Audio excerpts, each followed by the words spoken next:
This video will introduce how to hide and unhide some worksheets in the Excel file. So now as you can see, there are 3 sheets in one Excel file. Now let's say I would like to hide this sheet number 3 in this open file.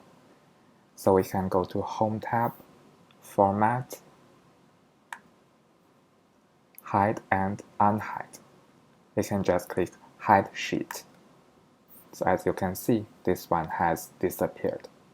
And if we want to make it back, we can go to Home tab, Format again, Hide and Unhide, click Unhide Sheet.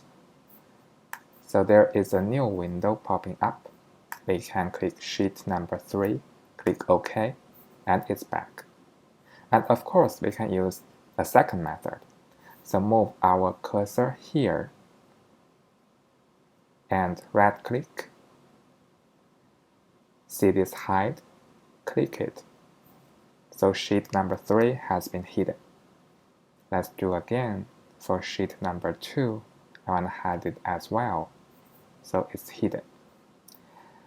Now if I want to make them back, we can also move our cursor here, right-click, unhide. Likewise, this new window will be popping up.